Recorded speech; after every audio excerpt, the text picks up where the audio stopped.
Hello, everyone. It is Friday night, January 19th, 2018, and this is the Angry Hacks Podcast. Nunzi here talking to you live on YouTube as we get ready for a beautiful podcast. Michael Hall, how are we doing tonight, my man? We're doing really, really good. I like really, really good. Not just good, really, really good. Excellent, one would say. Excellent. Ryan Stanley, what's up, bro? Not much, brother. Just excited to possibly watch football with one of you guys this weekend, Michael. So looking forward to that. Yeah. Yep. One of the this is like the last real big weekend of football until and we have a little bit of a lull until the Super Bowl. Definitely one of the last big DFS football weekends. So put your lineups in. But we got a lot to talk about. We're gonna have a sports smorgasbord, as we like to put it. Just a little bit of this, nice spread. Yeah, we're gonna have a nice little spread. Let's start with the football though. Let's get that out of the way. For me, I thought it was a really nice weekend to watch some football. There was some really good action, to be honest with you. I was able to watch all the games, and I mean, I don't even know what my favorite game was. I thought Sundays better than Saturdays action, of course. Ryan, what game did you like the best? What would you say was your favorite to watch? Well, I mean, it has to be Minnesota, New Orleans. It has to be. I mean, the ending of that game was like, holy shit. And then I know. a minute later of game time, holy shit. And then again, oh my God. And then at the end, it was like, holy motherfucking shit. I can't believe that shit just motherfucking happened. Yeah. I mean, the back and forth there, it's funny because, like, they left what I think the Vikings scored, and I'm like, oh, minute 34 for Breeze is plenty of time. They're going to score. I really did. 100%. I'm like, they're going to score. And they did. They kicked the field goal. Now, seeing Minnesota score, I did not see that one coming. Like, I did not. That one shocked me. And then when Diggs catches the ball, I'm like, get out of bounds. What are you doing? But when he turned upfield, clearly he saw no one was there, and it was just a freebie. It was the fucking worst thing I've ever watched. I was waiting for that one, Mike. This lucky fucking team. And then like right after the game, Bucks they were just waiting to just pummel you with that Case Keenum, journeyman to. Now he's in the NFC Championship game. Dude, he threw up a fucking prayer. And it was the worst defensive 3 seconds you could have ever had. Mm-hmm. Ever. I mean, not only the guy, it was such a bad attempt at a tackle, it looked like he was missing it on purpose. That's how bad it was. And not only that, he took out the only guy on his fucking team who could have tackled Diggs. Unbelievable. All he had to do was let him come down with the ball and tackle him. Yeah, it was like Diggs took away the red cape, like he was a matador, and just took it away, and the bull went right past him. That's kind of what it looked like. Like unbelievable. Marcus Williams saying, "Oh, I'm not going to let one play define me," while everyone else is going to, buddy. Sorry. I mean, listen, the kid had a pretty good year. He actually had a pick in the game. But that play, dude, I mean, that is it's the worst thing I've ever seen. The worst thing I've ever seen. It's funny because not that it definitely isn't, but it just can't be. It looks like one of those plays that like somebody paid him off and he just dove. Yeah. Right? That's what I'm saying. It looked like he was missing it on purpose. I've never seen an NFL football player miss a tackle that bad in such a big spot. Oh, it was so bad. In such a big game. I mean, who dives at legs on like the last play of the game? Yeah. But he missed was by he trying 2 to flip feet. him 6 times? He missed by feet too. He missed it. He wasn't even close. Yeah. He hit his own guy. That's how bad he missed. I know. I mean, I've seen that play like a bunch of times now, and it's really awful. It looks like Pee Wee football back there. I feel so bad for Drew Brees of all, and the camera cuts right to Brees. Of course, he's like the first saint you see after all this shit happening. And then you hear about the shit with the punter with Morstead. No, he got hurt during the game. Okay, he punted the ball early in the first half, went down and assisted on the tackle and like hurt his ribs, and I think he ended up cracking a rib. The motherfucker stayed in there and punted all game. Tough. And he said, the only time it hurts is when I punt. So he stuck it out. He punted. So Diggs scores the touchdown. Obviously, the Saints bench is, shocked, dejected, whatever you want to say, and they just want to get the fuck out of there. They all leave. But stupid NFL rules, you have to kick the extra point. No, I know. So Saints had to like come out. And who's the first guy out? It's Thomas Morstead or whatever his name, something Morstead with a cracked rib, the punter, to just line up so they could kick an extra point. I did see that actually come out there. You want to talk? You want to talk about sportsmanship? I mean, I would be on the fucking bus already. Yeah.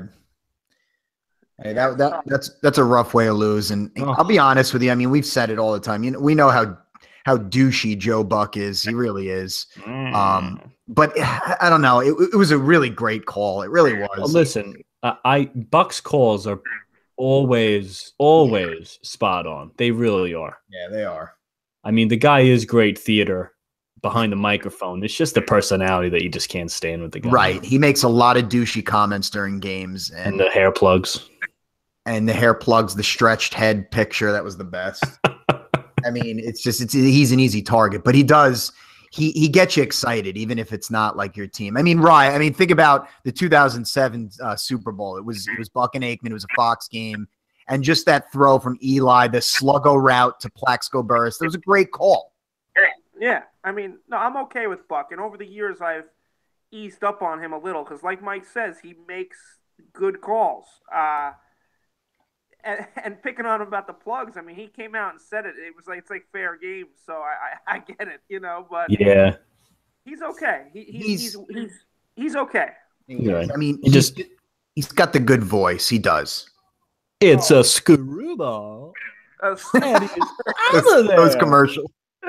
That's good. He just hates the Yankees. So what are you gonna do? Well, that's everybody, Mike. You know that. I guess. Most do. Most. I know. I heard an interview with Buck recently, and he was really good in the interview, and that's kind of made me like soften up on him a little. And he's like, "Listen, I go to every city, and every single one of them thinks I hate him. So like, playing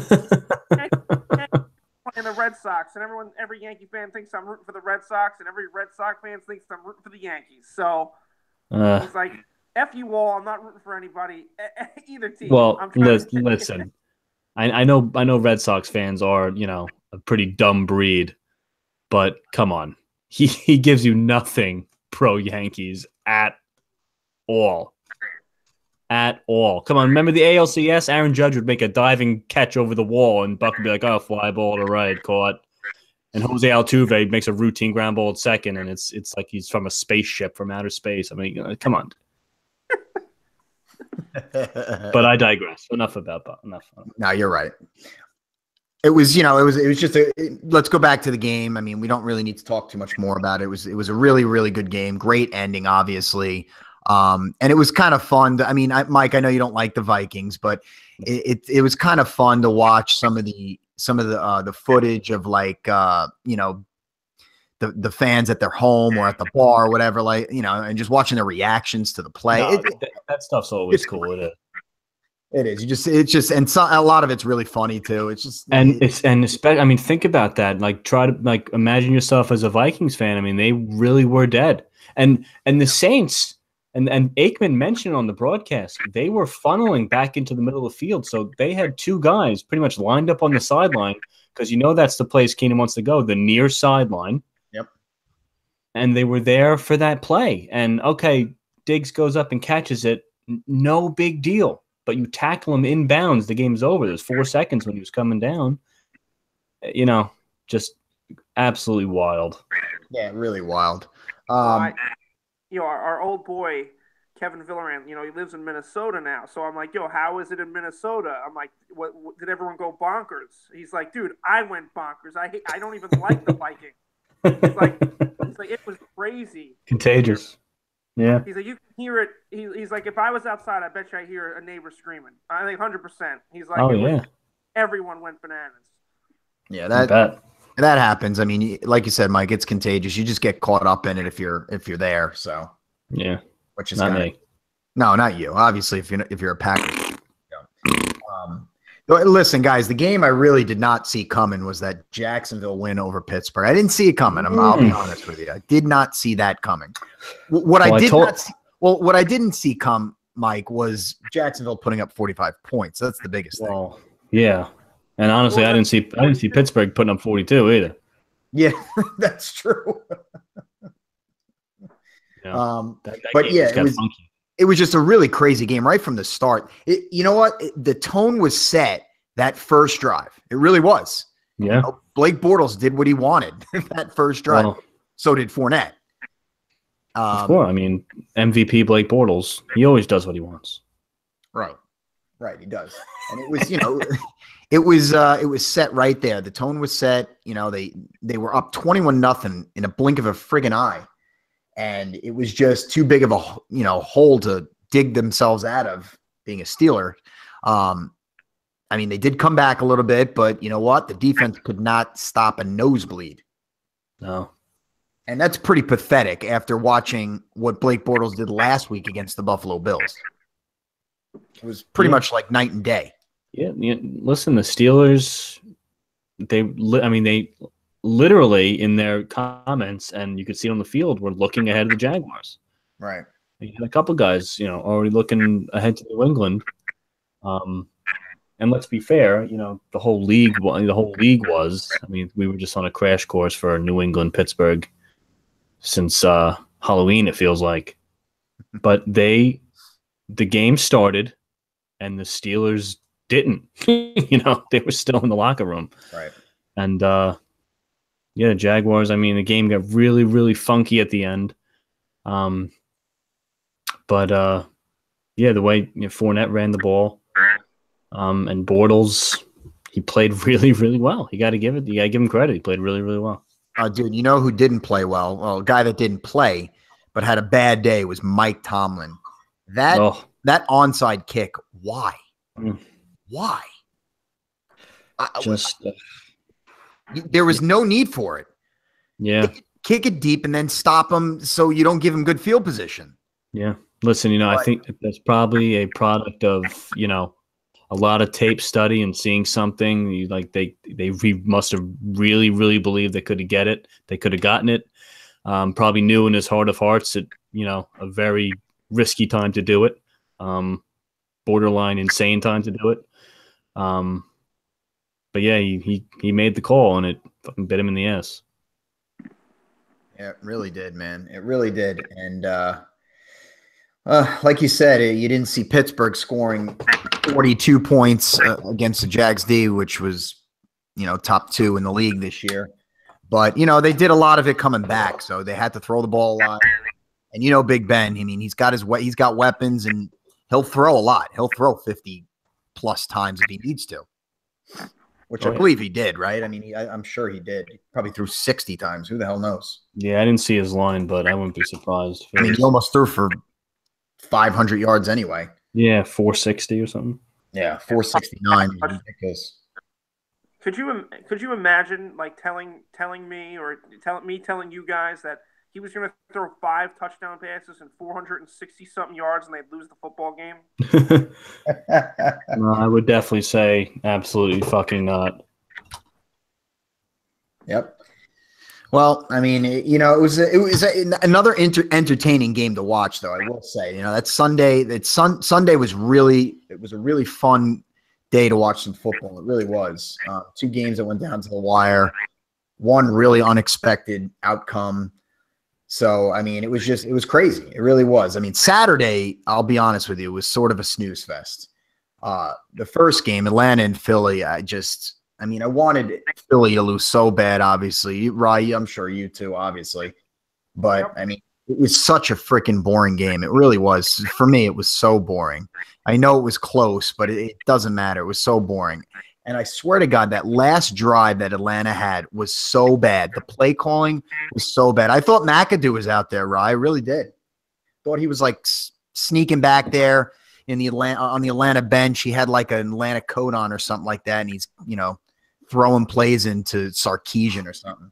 But no, Sarkisian may be that bad. I don't know. It was just bad. You guys watch that game at all? Yeah, I watched the whole game, and that last drive, I thought it was awful too. It was so awful, but they still were able to get to the 2-yard line or the 1. And they couldn't put it in. And even that last play I thought was weird.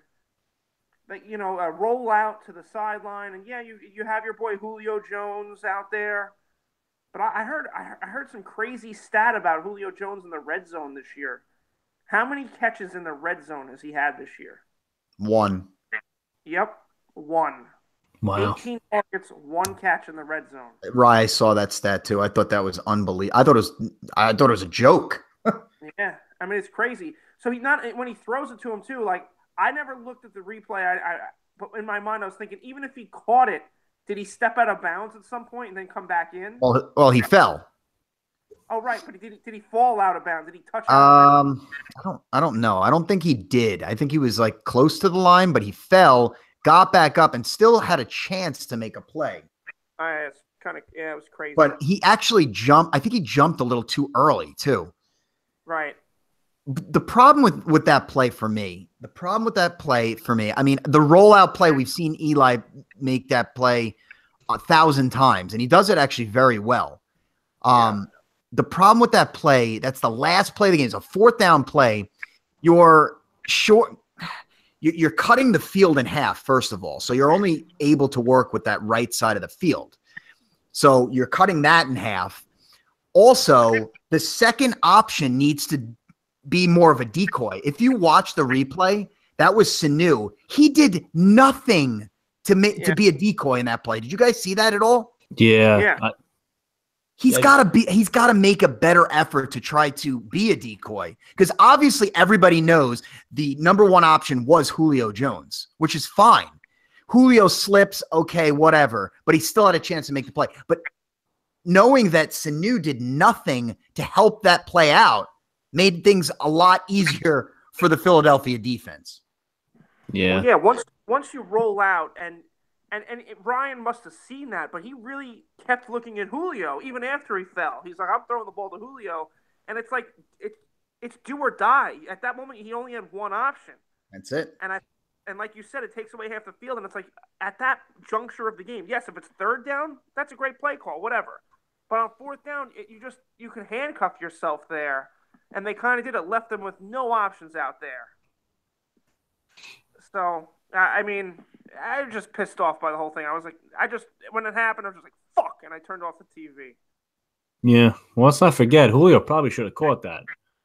Right. Yeah. Like I said, I think he jumped a little too early. Yeah, he mistimed it. I mean, do his feet come down in bounds? We don't know. Yeah. Because they didn't as he came down without the ball. I don't know if that changes if he has the ball. But yeah, the play, like you guys said, I mean, unless you're throwing a fade, I mean, this was like a Ryan. There was no read here. I mean, he was going to Julio the whole time.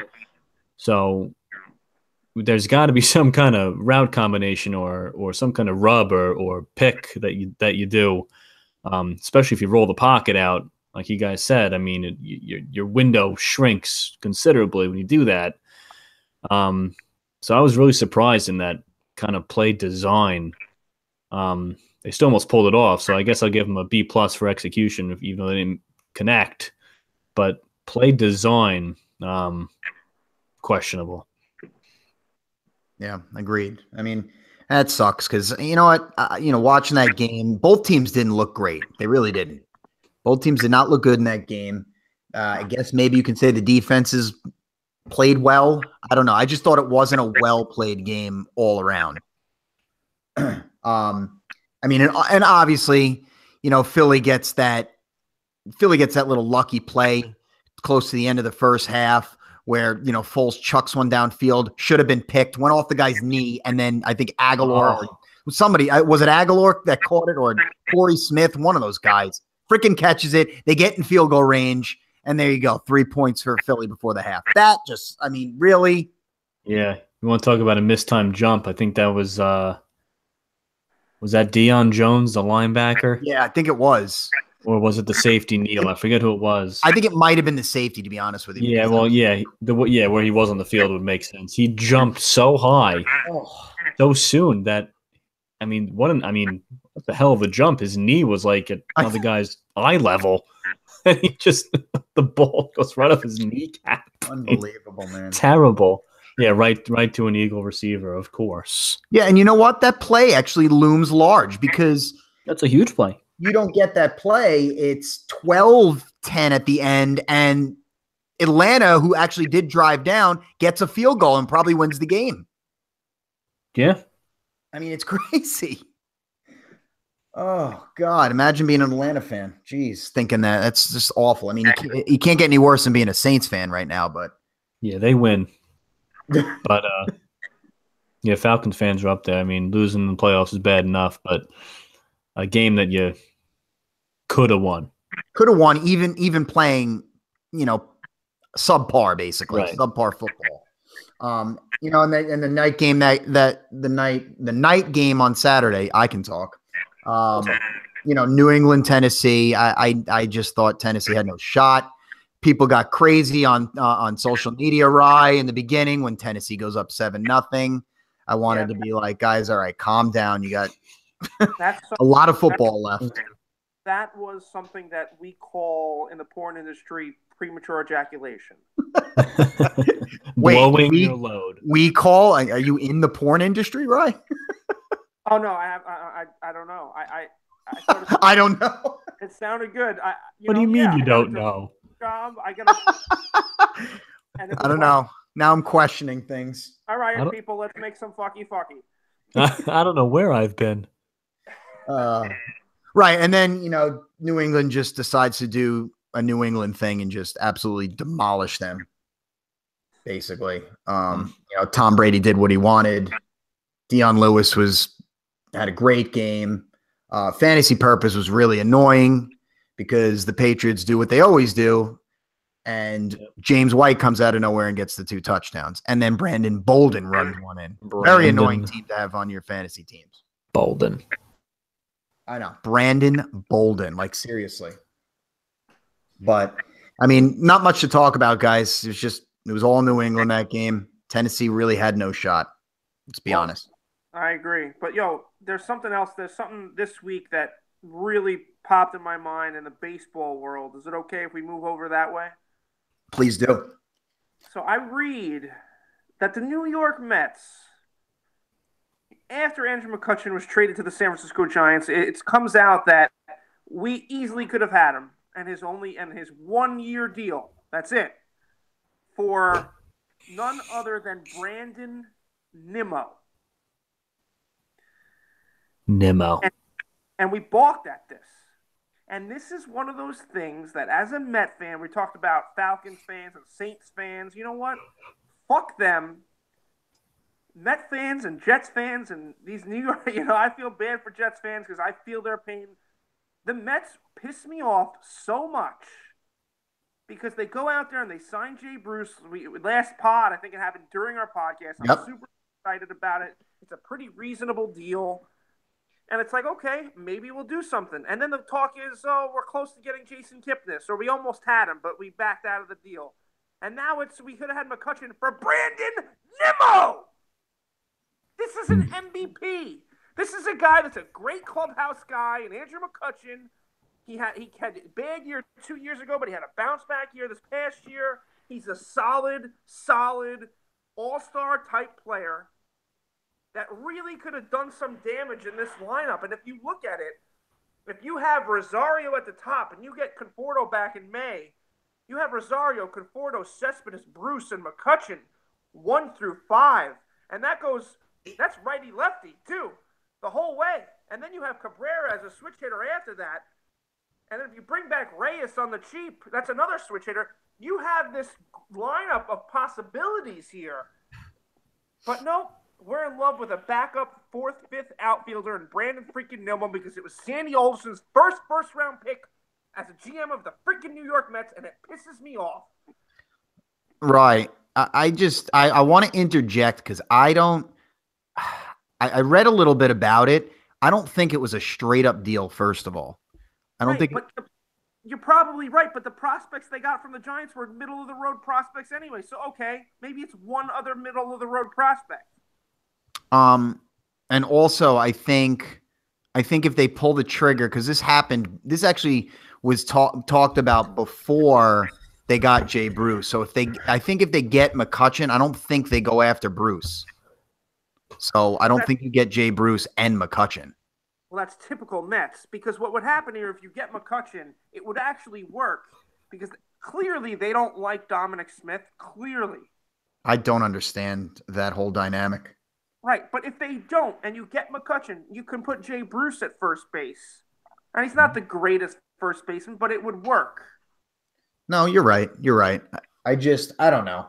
It's really weird. I mean, we're already going to be without Conforto until like May. Did you hear that, by the way? Right. So then, even if that's the case, so say you sign McCutchen, perfect. Put him out there. Jay Bruce is in the outfield too, and then you have Dominic Smith at first, and you at least get to see a little more of Smith. And you know what? If Smith then does well, and you want to keep him as the first baseman, just make another move. Make a move. Yeah. And somebody's getting hurt too anyway, so exactly. We're going to need that depth.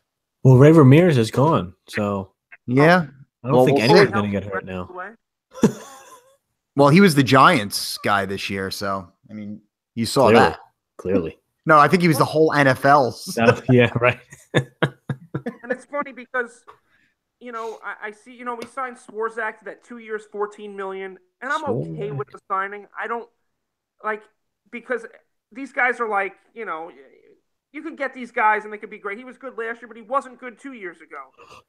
So it scares me. But he has 2 years, $14 million. Addison Reed signed a couple days ago with the Twins, 2 years, $16 million. I saw that, yeah. This is a guy that has done it in New York for us. That was rumored to have wanted to come back here. Mm-hmm. Just like Jay Bruce, which actually I find amazing. These guys wanting to come back. It's actually kind of cool. It's New York. I know. I was thinking the same thing, Ryan. I mean, he was pretty cheap as well. And, he had success with us. He had to be the closer for a little while, and he did a really nice job. I don't get it. I don't get it at all. I mean, that's only $2 million more than Anthony Swarzak. And Rye, remember what we talked about too a couple months ago. What did they need to just load up on some guys in the bullpen, right? Yeah. So if you sign Swarzak, then sign Reed also. I'm okay. You sign both of them. Because also, you know how I love the 3-year deal? With these middle relievers and these late end relievers, the 2-year deal for $14 million is like nothing. Mm-hmm. Because if they're good, their trade value is so high. One that it makes up that is in the postseason run, and with these 5 teams making the playoffs from each team, so many teams are in it and willing to give you prospects. So sign as many of these middle relievers or late end relievers that you think are good as possible, because even if you're out of it, their trade value is so high that you can get things for them. We got 3 prospects for Addison Reed last year. 3. And that was like at the very end of the deadline. We got 3 pitching prospects from the Red Sox for him. Could you imagine that every year? Just make sure you sign a bunch of veteran guys. Even if they don't do something for you, they could become trade chips. Yeah. And then, they just pissed me off. Now, we also mentioned the Adrian Gonzalez, or that he could be rumored to go to the Mets, and now it's official. I don't think it was the last time we were on the air. But Adrian Gonzalez is brought in. I'm okay with that because it's the absolute league minimum. Some other teams paying him $22 million, and we got to pay him nothing. Said they don't simply for the league minimum. Right, it's a league minimum, and I still think that he has some left in the bat. I don't know if he's old. I don't know if it's going to be a great signing, but there's no risk. There's no risk there. So I'm okay with the Adrian Gonzalez signing. Do I want Dominic Smith to play? I do. But it's scaring me that they are trying anything possible to not put this guy out there.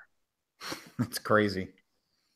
Because now I'm reading that there's this other guy in the minors that the second round pick from 2015 right-handed first baseman, that they're thinking this guy, we want this guy to take over for Smith or, take the spot of Smith, I should say.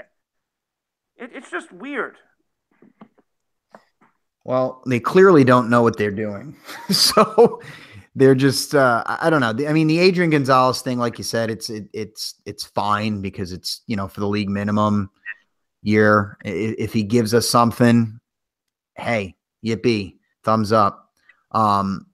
But you're right. Like, why do they not like Dominic Smith? What's the deal with that? What's going on? Do they feel like they can get somebody for him in a trade that's going to impact the team now? I mean, I don't know. Dominic Smith got a lot of exposure during the end of the season last year. He played a lot, and I think he did fairly well, being a young gun that he is. Well, yeah, he showed some pop out there. I mean, I guess his average wasn't so high, but you know what? This happens to guys when they first come in the league sometimes. Oh, of course it does. It happens a lot. Well, you know what? We'll see what happens going forward. Spring training is coming up, and it's coming up soon. When is pitchers and catchers? Anybody got that countdown yet? God, it's got to be about a month. A month away, maybe. And it's exciting. I can't wait for baseball. I don't know about you guys. I cannot wait. Mike, I know you can't wait for baseball. Sure. I love baseball. Pitchers and catchers. When pitchers and catchers report, I think the Yankees staff, I'll take it right now. I mean, listen, they were in the Garrett Cole sweepstakes, if you will. Going to the Astros, of course. Astros didn't give up a ton. I mean, it was Joe Musgrove and an outfield prospect, I think, or a third base prospect. A prospect. Now, maybe he's very good. I've never heard of him. Doesn't mean he's not good. They wanted what the Pirates wanted from the Yankees. The Yankees were not willing to give up. It looks like Clint Frazier has really become the top trade chip for us, and really the only guy Cashman is comfortable highlighting any sort of package, which I like. I mean, I like Clint Frazier. The red hair, and he got a taste of the big leagues, and he walk-off home run, and he brought a little excitement. That's all well and good, but just a couple problems. I mean, I think this kid is a boomer bust prospect, at least to me. He seems a little high risk, high reward. He could fizzle out in a couple years, or he could be an all-star. Still have no clue. And the Yankee outfield is getting pretty fucking crowded.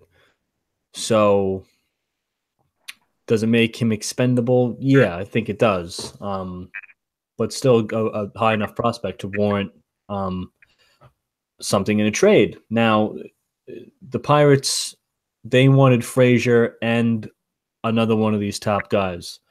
Torres has been no touchy for a long time. But even our other center field prospect, Estevan Florial, Cashman said no deal. I think even Andujar's name was thrown in there. Cashman said no deal. Andujar, you can see because Andujar might be our starting third baseman come opening day. He'll at least have a shot to win the job, even if we bring a veteran in. But Florial surprised me. And Cashman, listen, he's the Yankee. I mean, I know we just traded for Giancarlo Stanton. I understand that, but still not willing to just empty the cupboard for these guys. Especially a guy like Garrett Cole, he's come back down to earth the last few years. And let's be honest. I mean, he threw like a 4.4 ERA last year in the National League. That's nothing to get wet about. I like Garrett Cole, don't get me wrong, but I'm glad Cashman and the the brass buttons didn't pull this off. I wouldn't have liked the price. So listen, we re-signed Sabathia. If we're going to go in with Severino, Tanaka, Sonny Gray, CC Sabathia, and Whoever Montgomery. else. Yeah. Huh? Yeah, Montgomery, or even if they don't get Cole, they'll pick up somebody along the way. Most Yeah. likely. But if not, Montgomery as your 5 is good. Right. So I'll take that rotation. I'll open up with that rotation. I'm fine with that. So, obviously the offense. I mean, a couple of questions going into spring training. The 2 infield spots, mainly third base. It looks like second base is Torres' job to lose as of right now. I know it's still only January 19th, but haven't signed a third baseman. The reunion with Todd Frazier that a lot of Yankee fans are clamoring for hasn't happened yet. Wait, so one guy also that's out there is Mets and Yankees interested in. What do you think of the possibility of a Josh Harrison from the Pirates? Well, here's the thing about the Mets with Harrison, and this is the only thing I've heard of why they could justify this McCutchen non-deal is, I mean, you guys know, unfortunately, the Mets' biggest problem is, they're broke. I don't know. I don't know where they found the $39 million to sign Jay Bruce. I think the Wilpons found it in their couch cushions. But there were, listen, they may like Brandon Nimmo. I don't think it was about overvaluing Brandon Nimmo with this McCutchen thing. I just think they would rather Josh Harrison than Andrew McCutchen. I think they see it as a bigger need at the position-wise. Harrison's he's 2 more years of team control or at least arbitration eligibility, whereas McCutchen, it's one and done. Well, and he also plays multiple positions. So right. You know what? If they get Harrison, I'm okay with it. Yeah, right. Now listen, they have to go and do it. Right. But I think that's what a report that was floating around was they want Nimmo to try to highlight a package to get Josh Harrison. So if that's the case, I think you feel a little bit better about it, but you have to go and do it. You have to go and do it. Now, I don't know what the Pirates would want from the Yankees for Harrison. I don't think the Yankees going to have to go and do that. I like Josh Harrison. Like you said, the versatility is a big plus. But, I mean, I like the Yankees infield right now, so I wouldn't want to give up too much. But I think that for the Mets, it makes a lot of sense. And that's a need, too. It's definitely a need that the Mets need is a second baseman. A huge need. And I think he would bat – I think they'd bat him leadoff if we got him because he's not necessarily a base stealer. I mean, he can steal bags. He's fast, though. But he's fast and he's an energy guy. And I think isn't it? Yeah. He just has that energy. It would be like a younger. I don't know. I don't even know the comparison. I was going to say like a young Reyes without the stolen bases. Like he has some pop. He has that smile. He has that fiery energy. He's a charisma. Hustler. Yeah, he's got it all. Now he can go out there and bat 230 this year. So because he's not like a guaranteed great player, but I do like him. He's a very good player. It would be an upgrade, right? Exactly. Because we really don't have much going on right there. No, I'd take him in a second. And let me ask you this too about Reyes. How much would it take to get him back? What is your price that you would want him back? And years too. Is it a 1-year deal? Do you want to give him a 3-year deal? Ugh. 1 year, $2.5 million or less. And that's cheap. And I'd be okay with that. Right. And I think that Reyes wants to be back here. I think if you offered him 1 year, 2, they might counter at 1 year, 3, and then you say 1 year, 2.5, and they shake on it. Because he wants to be a Met. Yeah. It's the only place he's ever felt comfortable. It's the only place that he hasn't been, had issues. So I think he wants to be here. As much as I don't like some of his off-field issues that have happened in the last few years, he's been okay in New York anytime he's here, and he'd be a good mentor tutor to Rosario. And you know what? At the end of the year, he got really hot.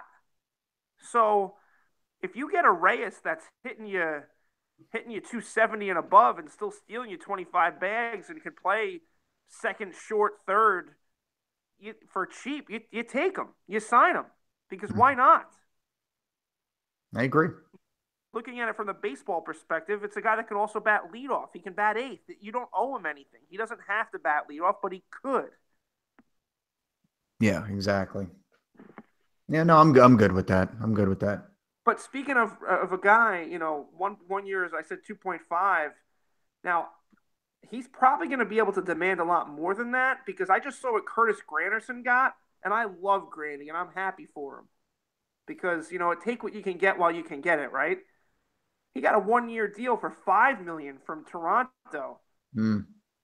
And that was a little more than I thought he would get this year. I didn't think he would have a guaranteed. I knew he'd get a contract because he's a great guy. He is the ultimate clubhouse guy and the ultimate nice guy, and he's still a good player. So I understand he got the contract. I just thought it was a little high for $5 million a year. Yeah, I mean, how many years does he have left, really? Yeah, maybe just the one. Yeah. So who knows? Good for him getting another contract. I like it. And he went to Toronto, you said? Yeah, Toronto. So they'll have a left-handed hitter in Toronto that could actually hit a home run instead of just these right-handed hitters. It's true. That's very true. Well, like you said, pitchers and catchers probably a month away or so. It's it's exciting, especially for us. Our football teams are not in it anymore. Football's on the back burner. We're just spectators now, not really getting into it too much. So baseball's coming up next. It's coming up fast. Well, one thing, I had to go quick, boys, but one thing quick before I go. Go ahead. Baseball's coming, football's ending, but at the current moment, we still got Australian Open tennis. Yes, we do. And if it was on at a good time, I'd freaking watch every match. But I've only saw bits and pieces because this Australia crap kind of sucks. But the weather patterns in Australia are crazy. The fans are apparently crazy. The U.S. The women and men apparently go out drinking before they play every night. They're drinking like Forces or some shit because they're not coming to play. Oh, they've been awful, man. First round. And, but I love the tennis. You get 105 degrees one day and 70 the next day in Australia, which is crazy. But just I watched a little bit of that Wozniacki and Ostapenko. I watched Ostapenko lose and then Wozniacki come out on top this morning after that. And those are some pretty fun matches, and I just love getting back into the swing. This is the start of the tennis season, the start of the Grand Slam season. I love it. So let's go Federer. Fuck you, Kyrgios. He played very well today, but you know what? Just you gotta do better, man. You gotta do better in your life, not just on the court, but off the court as well. All right. Well, we'll see you. All right, take it easy, boys. All right, Stan. And Mike, just to continue with the Australian Open, a few things. I like this. I like this tournament in a couple of ways. One, it begins that Grand Slam season again. You watch the 4 big ones, and sometimes on TV, if it's on, I'll throw one of those like little tournaments on. But you really watch the 4 big ones, the Grand Slams. And once the U.S. Open is over in September, you got to wait a couple of months. So it's exciting to turn the TV on ESPN. I know it's at weird times, but you got tennis on again, and we love watching these tournaments, don't you? Yeah, it is such a big layoff, and like you said, they'll be like in the middle of the summer. You'll see like the Indian Wells tournament down in Miami or something, and you'll watch, but nothing has the juice of a slam. And like every single year it happens, like all of a sudden the Australian Open's just on. You forget it's coming, and it's like because it's been such a long layoff since the Open, and you have the holidays and New Year's, and tennis is like the last thing on, at least my mind. I'm a tennis fan still, but all of a sudden it's just on. I'm like, holy shit, it's the Australian. It happens every single freaking year, like sneaks up on me. But I haven't watched much yet this year. It's tough. Yeah, the Aussie, I got to be honest, the last better part of a decade, the Australian Open is the one I don't follow as much. I'll definitely watch the once it gets into the quarters and definitely the finals if I can. But the Slam season's back, and I was telling you guys before we came on air, I've been seeing some weird shit with the spectators. Like there's this one kid, he's one of these YouTube douchebags who just makes shitty videos and has 10 billion followers. And it was during a Kyrgios match. He looks like he's taking a selfie, but he's taking video, and he's right in the front row, and you see Kyrgios behind him about to serve, and he just like screams, and like everyone like hoots and hollers and whistles, and he gets kicked out, and he just keeps, he puts on his YouTube channel, and whoever was writing the little article I was reading, they were like, we were just waiting for Kyrgios to just lose his shit because that's what he does. Yep. But of course, Kyrgios being unpredictable as he is, just kind of laughed it off and kept playing. But I thought that was so weird. I feel like everyone's got cabin fever, so they come out to the Australian Open fucking crazy and cuckoo and doing all this wacky shit. It's crazy. And the guy Kyrgios, man, I really don't like the guy. When he first came up, I didn't really watch his antics too much, but I watched his tennis, and he's got talent. He's got a lot of talent. He was really young coming up, but then I started watching more of his matches and watching his attitude and his in-game just antics that goes on, and his lack of passion for the game. And then his interviews after, I don't like him at all. No. I hate guys that just don't love the game, but they're there because they have the skills to be there, and they're that good. I just hate it. Because you know what? Guys like me and you, we love the games, whatever sport it is, so much, but we never really had the talent, enough of the talent to be there, Of course, not even close. Yeah, and if you're not having fun, just stop playing. If it's that much of a hassle for you, Kyrgios and these other guys, there's a few others, just don't play. Tomic, too, Bernie, another Aussie guy.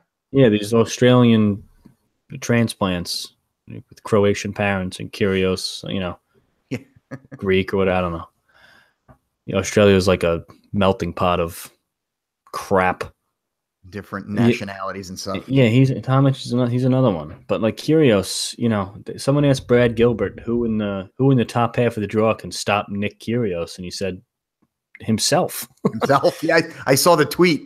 And I think that's been the rhetoric his whole career. And this kid is good enough to beat anybody, but he always beats himself. Always. Every single time. Yep. Well, I'm not rooting for him because I can't stand the guy. I just don't like the way he puts himself out there. I don't like it. It doesn't even feel like the Australian fans get behind him. Yeah, I know. You're right. You go to these slams, Wimbledon, remember, they love Tim Henman. They want him to win so bad, and they get behind Murray, and you always get behind, U.S. Open behind the shitty Americans. And Well, I'll tell you one Aussie that they do get behind, and that's Sam Stosur. They always got behind her. But yeah, that's my point. And then Leighton Hewitt. I mean, they loved him too. The home country is always behind the hometown guys and gals, but not Kyrgios, at least to me, because he's just a douchebag. He really is. But if you look at the draw, you're missing Murray again. Thank God we don't have to look at his stupid face anymore. Nishikori again, he's hurt. He's out. What's his name? Wawrinka lost.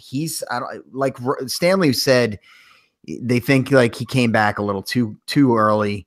So he didn't have a good match. I don't even remember who he lost to. It was some no-name guy, but lost to him. Oh, actually, no, he didn't lose. Oh, you know who he lost to, Mike? I think. Who's that? Before you came on air, me and Rye were talking, and I was kind of looking at the draw because, like him, not able to watch a lot just because of the weird times and everything. It's hard to watch. You're going to work and everything. So I'm just looking through the draw, and I'm looking at some of the guys that had won and lost, and I see Wawrinka in there as I'm going, and he lost to an American.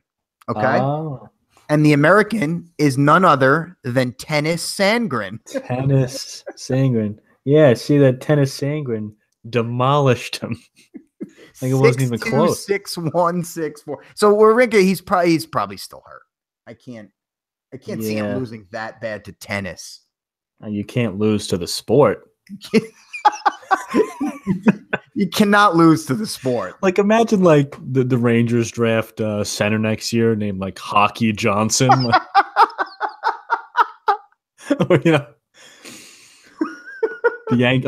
See the Yankees drafted the high school kid from Vermont, Baseball Jones.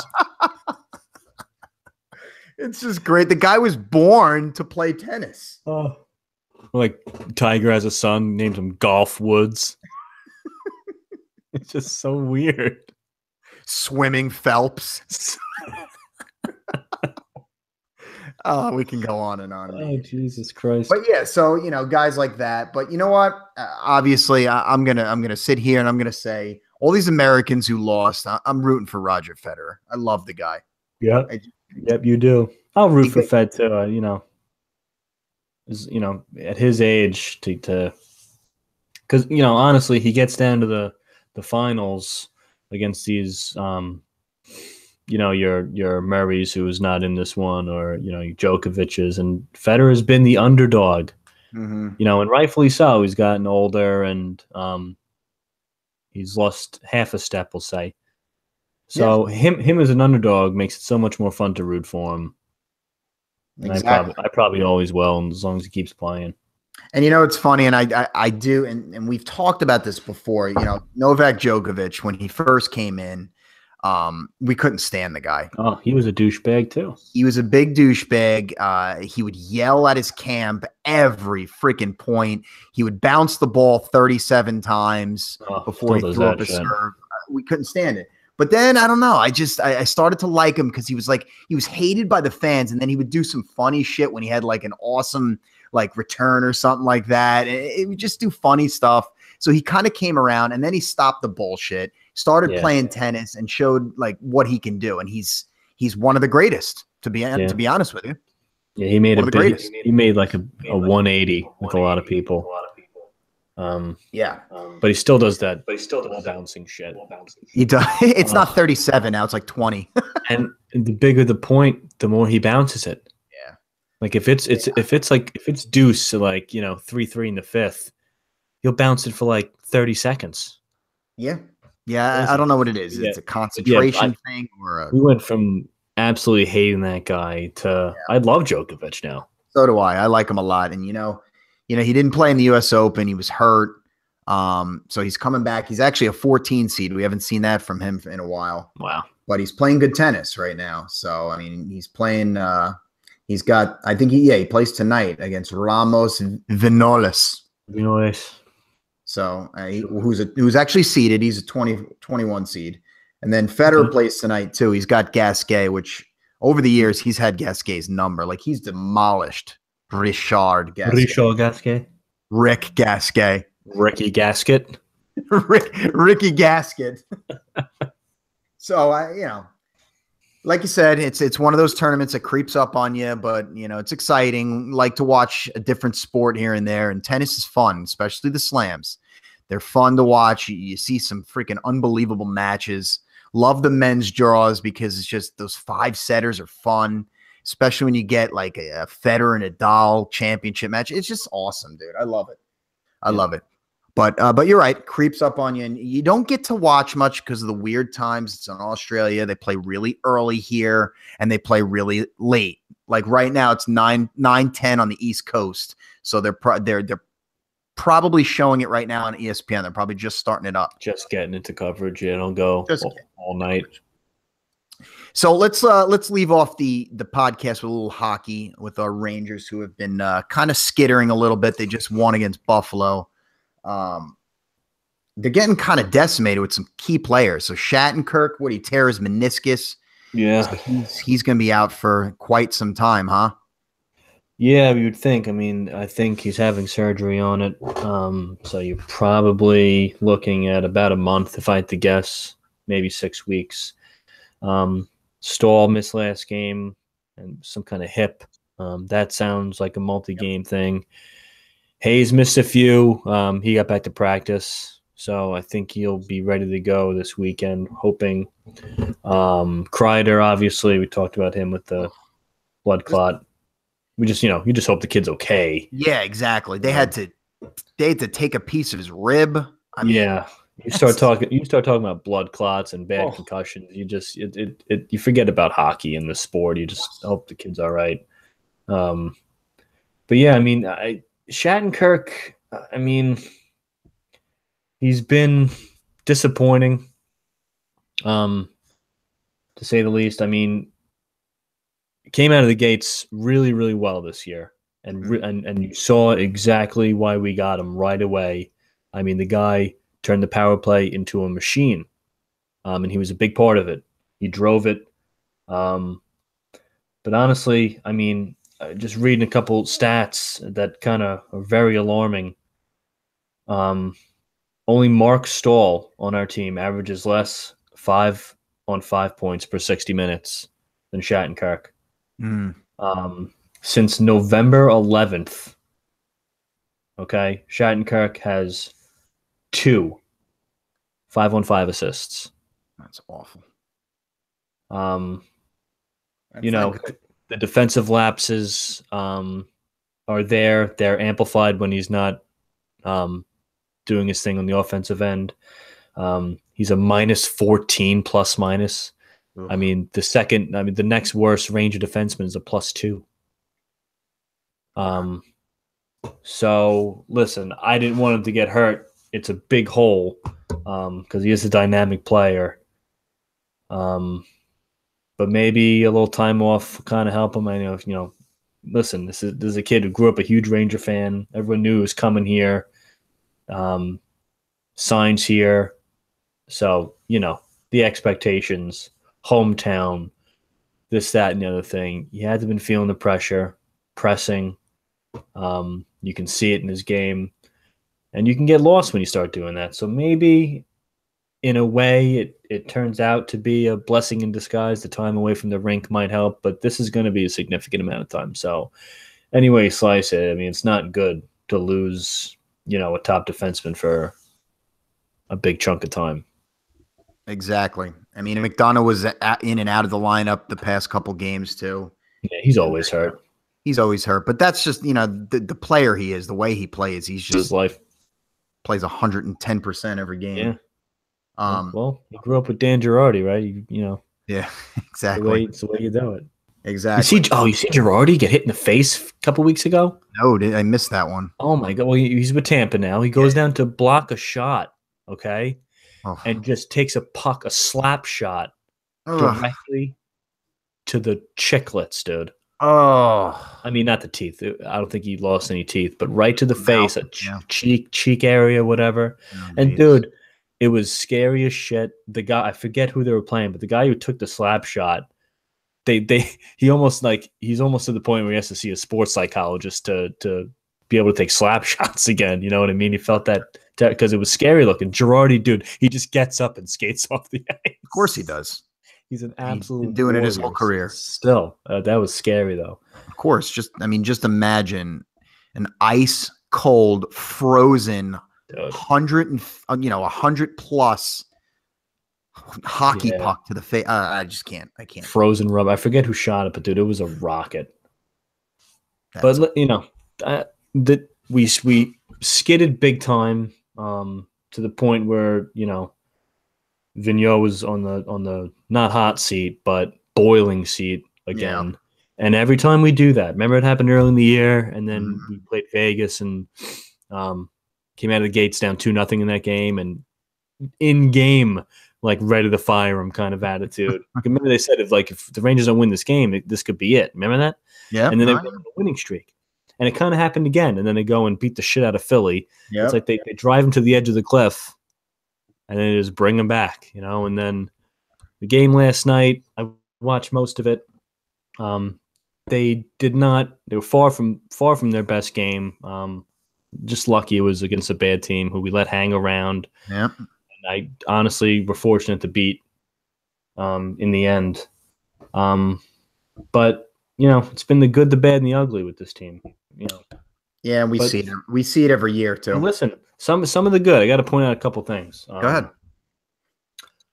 Grabner, after the year he had last year, and kind of people, I guess the word fluke was thrown around because this is a guy who had one. So he did last year, and then you figure can he live up to that this year? Well, probably not. But if he's a nice secondary scorer, okay. 20 even strength goals this year.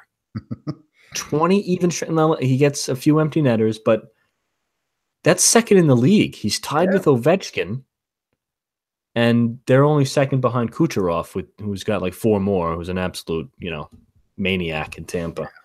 But 20 even strength goals for Grabner, having another really good year. And this is my favorite one. Our boy Hanky. Mm-hmm. First goalie in NHL history. NHL history to have 13 consecutive 20-plus win seasons. I saw that stat the other day, and I loved it. Loved it. Threw it on. I honestly, first of all, couldn't believe it. Yeah, me neither. That no goalie. Brodeur didn't do that. I know. Patrick Waugh didn't do that. Patrick Waugh didn't do that. Jacques Plante didn't do that. Jacques Plante. So he's amazing, man, and he's playing great this year. He really and Belfour didn't do that. Dami Hasek. Hasek never did it. Chris Osgood never did it. You're right. Grant Fuhr never did it. Eddie Jacquemin never. Okay, no one did it. So I mean, it's just a testament to how great this guy is. Mm-hmm. And like you just said, this year, I mean, there was when we were going through that last skid. I don't know the exact number, but it was like 15 consecutive games where we gave up 30 plus shots on goal, and like 6 of them was 40 plus. It was unbelievable. Unbelievable. I mean, we would be in the bottom half of the league if we didn't have Lundqvist. Yep. And that doesn't just go for this year. It's probably true for years past. Many years. But Mike, why can't we beat the damn Islanders? I just like, it's such a shit show when we play them. We never play them well. We can't even hang with them anymore. I know. Let alone beat them. They beat the shit out of us. 7-2. You got fucking rookies, taking you out to lunch. I think that kid Barzal scored again. Wait, let me see. Yeah, he just scored again on us. Just now. Dude. It's frustrating. They sweep us last year, and you just think we'd want to just nip that shit in the bud. They're a good team, but they're not great, and we can't even hang with them. Man. It's unbelievable. It really fucking is. And Madison Square Garden is like their playground lately. And it pisses me off. It's unbelievable. We can't beat them. But like you said, at least, they go on these little skid. They won the last 2 games, though. They come out and beat the shit out of Philly. They don't play great yesterday, but they win. You get a win. Doesn't matter. You get the win. We're still in a playoff spot. We're still in a wild card spot. Exactly. And we're still like 4 points out of first behind the Devils in the whatever fucking division we're in now. I don't know what they're called. Metrosexual division. I don't know. So everything is okay. Everything is fine. But the injuries have to start to concern you. There's no Olympic break here. I mean, we get the All-Star break, but it's an Olympic year and NHL guys aren't going, so there's no 2-week break. We're going to keep playing NHL. So, All-Star break is nice. Olympic break would have been really nice with these injuries racking up, but we're not going to get it. We have to deal with it. And we have to just, I guess, stay afloat and stay within striking distance of these other teams. Exactly. And you know what? I'm going to get, I've been here and there watching games, but once football season's over, I usually really sit on my couch and really watch all the games, to lock in. Exactly. So it'll be fun. But every year we're in it. We're still going to be in it as long as we have number 30. You know what? Yeah. We have Lundqvist. Zibanejad's been good. There's still a lot of good. Absolutely. This is a playoff team. It is. No, it is. But I mean, let's be honest. Right now on the back end, without Stahl and Shattenkirk, I mean, Steve Kampfer is going to be playing big time minutes. But Christ, I mean, if you ask Vigneault, I mean, Steve Kampfer is a fucking Hall of Famer, so of course. I guess we're all right. But Steve Kampfer is going to be playing big minutes. No more scratching Brendan Smith. But he's been good. I still love the grit and edge he plays with his game. And he's a sneaky kind of skilled guy. Yeah, he Smith. He makes a lot of mistakes, which pisses me off. But he does. Right. Just like Nick Holden makes a lot of mistakes. He bothers me. He does too. But Holden's an offensive guy. I mean, yes, I can almost he has great instincts in the offensive zone. He knows when to pinch down. He makes very good decisions in the offensive zone. But yeah, in his own end, where we need him sometimes, he's a train wreck. But that's kind of been the story with our whole team. I mean, McDonough's been horrible at times. Yeah, horrible. I mean, I'm waiting for him to like pull his mask off like Scooby Doo, and it's Nick Holden. But no, it's McDonough. So I still think defensively as a team, and you saw flashes against that Philly game, we'd locked them down. Mm-hmm. I mean, no easy entries into the zone. I think all freaking night, and that's the way you have to do it now. Especially, I say it all the time, but especially now with defensemen going down, it's team defense. Exactly, defense, and really, all you're asking from your forwards is effort. It's not it's not complicated. It's just effort. Yeah, and we've talked about it also. This team. As frustrating as I always get, because I know that we don't have that superstar on the offensive end, it just frustrates me because I know that could take us over the edge and win us a cup. That's just me. Other people can think differently, but it's so funny, man. Every single year, who leads our team in points, and who leads our team in points right now?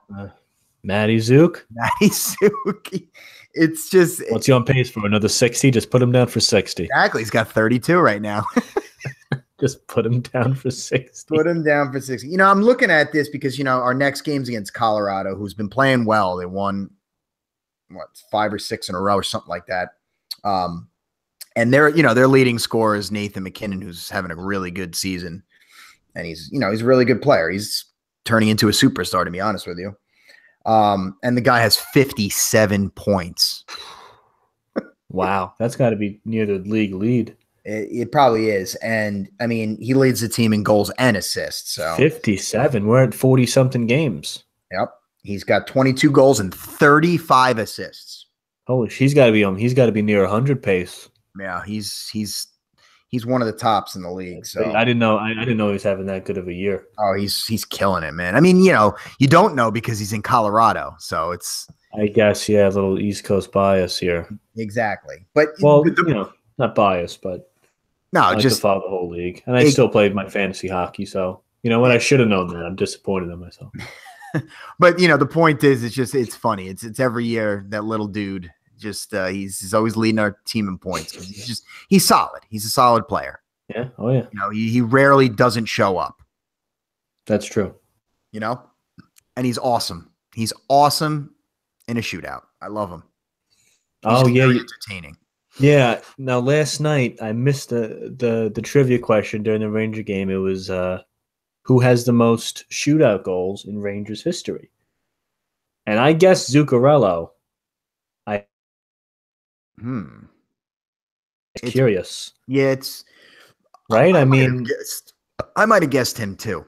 I mean, who else would you? I mean, the shootout's been going on a little longer than he's been around. Right. but he's like 50% for his career. Yeah, and he's in every shootout because he's their best guy. Right. He's always in there. He's got to have 30 or 40 in his career. That's interesting. I'm going to have to look that up. I didn't get I must have fallen asleep. The loser I am. What a loser. Well, listen, I mean, let's just hope this team just stays afloat with all these injuries. Just keep playing some good hockey. As long as Lundqvist stays healthy too, because he's having a really nice year. Just they're going to be there at the end again, and I don't know. Just hope for the best when we get there.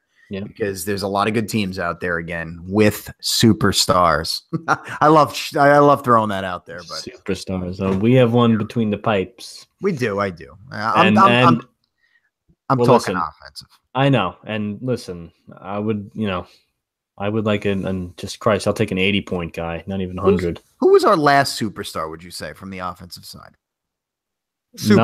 Numbers wise, it would, some of the years that Yager had. Probably Yager. I would say Yager. He had one or two 100-point seasons. Yeah. With us. He's probably the last superstar we've had. Yeah, Gabrick had one really good year. Yeah, exactly. But that's the thing. We've picked up guys that, quote unquote, were supposed to be superstars, like a Rick Nash, right. And it just never panned out to be that player. I think not that I'm hating on Nash. I actually like the way he plays hockey right now. Yeah, I think Nash came with this tag on him that he was some sort of like out of this world scorer. Yeah. And I think Ranger. I don't know if you remember when he was with Columbus, he had a 5-goal game against us one night. No, yeah, I do remember that. So 4 or 5 goals, whatever. It was the Rick Nash show in his second or third year. And I think a lot of Ranger fans remembered that. And, 40-goal season once or twice. But his career high in points is like 65. Yeah. He was never that guy. Nope. He was never that guy. Him too. And that's just not fair. It's not. But yeah, that's just interesting. It's probably Yager was really our last superstar on this team. Yager had a couple phenomenal years with us. Oh yeah. He was great. But like I said, let's hope this team just stays afloat, win some games, don't go on any bad losing streaks. And you'll be there at the end. Hopefully we get some of these guys back healthy and we'll go from there. But like I said, I'll be watching a lot more hockey once football's over. I'll be in it. I'll be in it to win it, baby. Oh yeah. Absolutely. But any last words to go? You know what? Let's really quickly before we go, because there's not many games. Let's make our picks for these 2 games this weekend. Yes. Okay? So the first game is the AFC Championship between the Jaguars and the Patriots. Who do you like? Well, I think. Obviously, you all want the Jaguars to win because everyone's sick of the Pats. Can they do it? I think they need to because they kind of have the giant blueprint. You know how to beat Brady. You have to get to him, and you have to get to him with 4. Mm-hmm. You can't blitz Brady. You can't blitz a lot of good quarterbacks, but Brady will eat you alive, shit you out, and eat you again. But the Jags, most sacks in the league this year, and they were the least blitzing team in the year, in the whole year, in the whole league this year. So that tells you something. They can get there with 4 guys. Can they do this in Foxborough? It's a tall task. But you know what? There's a first time for everything. Jaguars pull up the impossible. They do it. Jags. Ooh. Beat the Pats 24-23. Wow. I like your bravery, Michael. Let's just do it. I know I've been saying the Patriots are going to win the Super Bowl all year, but I am jumping ship. That defense, the Coughlin factor, you can't ignore it. He knows how to do it. He did it twice. This team is built to do exactly that. They got to play perfect, but they can do it, and they will do it. Well, I'm with you. I mean, I'm with you in the fact that we want the Jaguars to win. We really do. They seem very confident right now. I mean, they just beat a good Steelers team. They hung 45 points on them in Pittsburgh, mind you. Yes. And they really took it to them. I mean, defense, did they play well? Well, they were playing with a lead, so it was really hard against a really good quarterback in Ben Roethlisberger, who likes to chuck the ball downfield, especially when they're down by a couple touchdowns. So I'm not going to really fault the defense too much because they've had an unbelievable year. And like you said, the blueprint for beating Brady is, can they get a pass rush with 4 guys? And that defensive line can. They can. They've showed it all year, and they can. They got 2 great corners on the outside in Ramsey and Boye. But Brady and Belichick are, I hate to say it, but they're masterminds, okay? So they've probably watched a ton of film on these cornerbacks and how to attack them and, just different schemes. And they are the best team in the league at adjusting during game, okay? Yes, yeah. So I think they're going to be able to do that. I think it's going to hang around close, but I think the Patriots will win. Score-wise, I'm going to go let's go 24-17. I'll go 24-17 Pats. So night game is the NFC Championship where your beautiful Minnesota Vikings, Michael, travel to Philadelphia against my beautiful Philadelphia Eagles. This is an interesting one. Who wins this one? The Philadelphia Eagles by a million. I do think the Eagles win this game. I think this whole underdog thing for them is working. They're gonna apparently these dog masks. I don't know if you heard about that. You see Lane Johnson wearing the dog mask. Wearing it, yeah.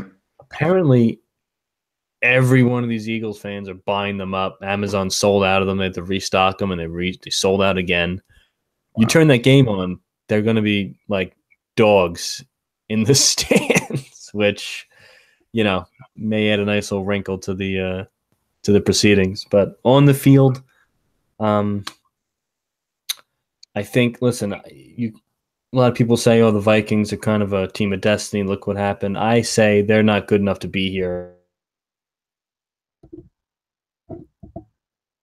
And like I said, the Eagles being number 1 seed underdogs twice in a row now.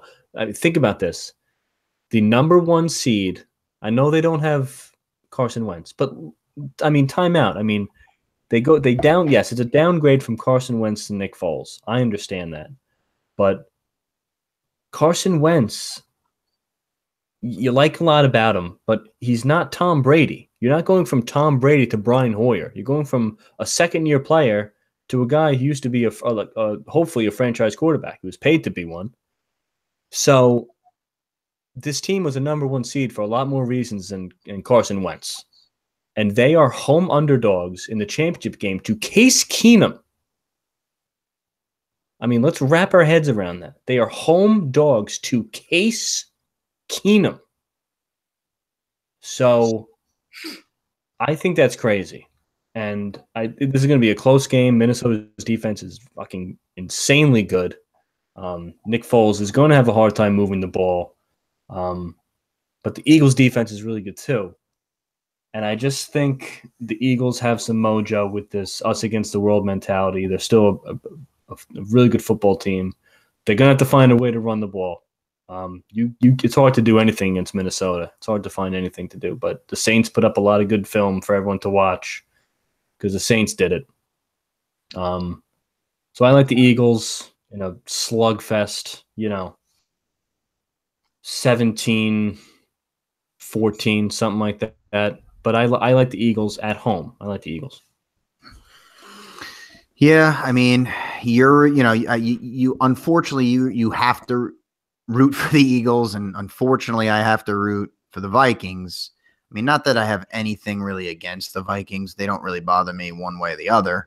But I mean, I really am interested in watching this game. I think it's going to be a really, really good game to watch if you're just an outsider fan checking in on the game. I really like this Vikings defense, man. They're really good. They're phenomenal. They're very good on all fronts too. All fronts. You know, from the front four to the linebackers to the secondary. Very good all around. I can't I can't believe in Foles. I just can't do it. I just don't think he's got what it takes to bring a team to the Super Bowl. I think that's a big drop off from Carson Wentz. If Carson Wentz is here, it's a no-brainer. Eagles are going to win. Do I think this is going to be any type of blowout? No. I can be completely wrong, but I don't think it's going to be. And we all forget that the Eagles had a very good year defensively too. Yes. So I think I'm with you on that low scoring type of game under 20 points. I really am. I'm going to go with something like 14-13, something crazy like that. And I'm going to take the Vikings though. I think, Eagles have been really good against the run, but I think it's going to take 2 like 1 yard rushes by Lat Murray or something like that, something crazy like that. But I think it's going to be a really close game. I think the Vikings will pull it out somehow. I think the Eagles have the home field advantage going for them, so that could sway me in a different direction. But I've been thinking about this, and I think the Vikings, like you said, they have that team of destiny type of deal. I think they're feeling really good right now, and I think that's a big thing in football. The Giants had that when they won their 2 Super Bowls, just winning those games, and just, I don't know, they had that mentality. I think the Vikings are going to take that, run with it, and go to Philly and beat them 14-13. But you know what? I think, Mike, these games are going to be quite interesting. I will definitely be tuning in because, you have the narrative of the Jaguars. They got that awesome defense, and can they pull the big upset after the big upset they pulled last week against the Patriots? And you have, on the other side, you have a team that just won an unbelievable game, and you have Philly, who lost their franchise quarterback. It's an interesting weekend of football, and I will be tuning in. I know you will be too. Oh yeah, we haven't even really talked about Brady's hand. Oh yeah. There's a lot of mystery surrounding this. No one really knows how bad it is. Apparently it had stitches on his hand, on his throwing hand. The report is 4 stitches on one of his right knuckles. On the injury report, that's kind of what got everyone's ears perked up. He's officially listed as questionable, which isn't a big deal anymore. But it's something to keep an eye on. It's got to make Patriot fans a little nervous. A little bit. Yeah, I would say so. So, it's going to be interesting. We'll see if our predictions come to fruition. And then, you got a week off. We're definitely not watching the Pro Bowl. And no. And then we move on to the Super Bowl. So it should be interesting. One more thing to point out. I think I like the whole thing where I think we're going to get that home team in a Super Bowl. I don't know why. I just have that weird feeling. I know you don't want it, Michael. It's a team of destiny right now to get themselves a home Super Bowl game. No. They should have lost. They should have lost. You're right. They should have lost. But anyway, Keenum. Should be an interesting week. But yeah, everybody just have a good weekend of sporting events. Obviously, the NFC and AFC Championships on Sunday. First game's, I think, around 3, something like that, and the other one's at like 6 something. 6:30 at 3 and 6:30 usually. 3 and 6:30, like that. So enjoy your weekend of football. We'll be back for another podcast probably next week. There's going to be a lot to talk about. We'll dive more into the Australian Open, of course. It'll be, past a couple of those first rounds, getting to the quarters and the semis and so on and so forth. Should be a good time. We'll preview the Super Bowl too. We'll have our 2 teams after Sunday, and we'll get to more baseball. Maybe this will be some hot stove over the weekend, some good hot stove. But thanks for tuning in, and we'll catch you. We'll catch you next week. Enjoy the weekend, everyone.